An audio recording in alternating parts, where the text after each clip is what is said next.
find out why I didn't have as much brain fog this week, what has changed that makes Hoggy a very happy pig, chapters I edited of Time Clone's Book 2, in this week's Fog Log.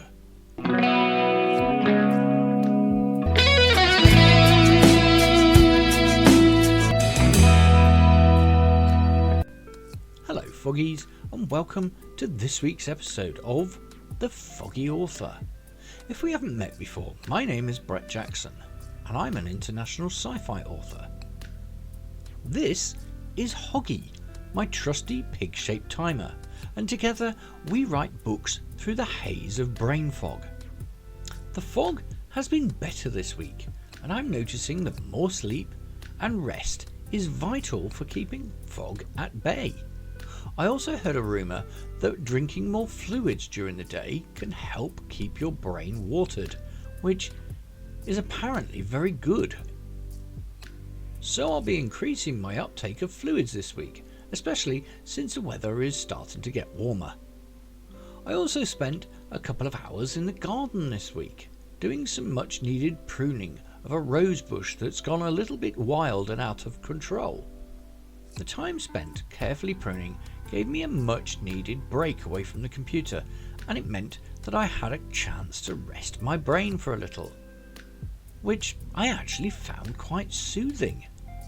I don't usually garden, but this seemed to be an exception, and it really helped my brain fog calm down, away from all the work that I've done this week. I think the sunshine really helped too. Now, talking of work, let's see what I did this week in a section I like to call Stickies.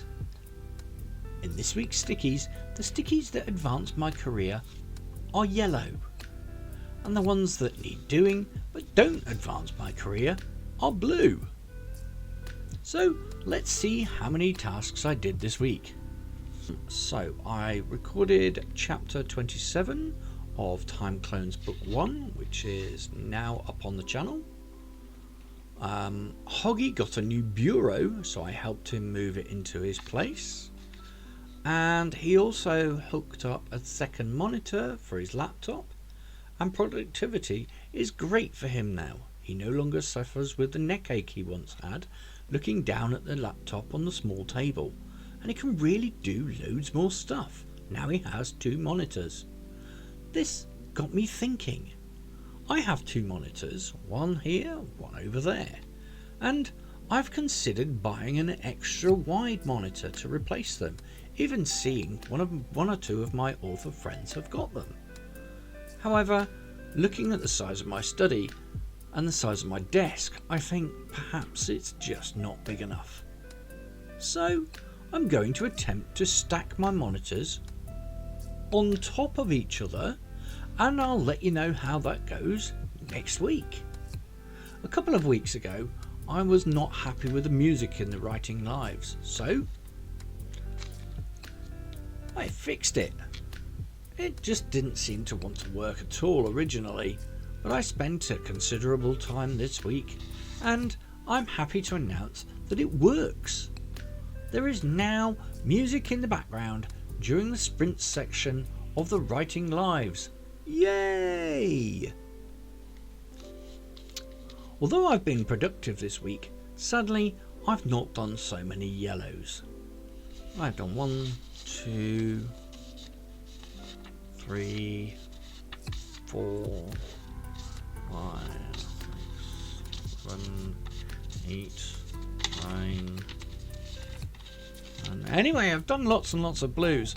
These are important tasks, but they're not going to advance my author career.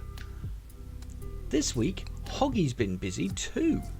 He's made work on his page on thefoggyauthor.com and created his own Hog blog, where he hopes to put up some photos and a little bit of his own updates. So keep an eye out for that at thefoggyauthor.com/hogblog. And we did a sprint last Thursday. The sprint went really well, and I got a whopping 3.5 chapters edited of Time Clone's Book 2.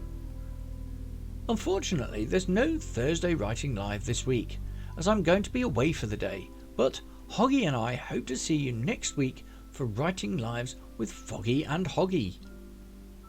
And that's all for this week. Thanks for joining Hoggy and I on another Foggy adventure.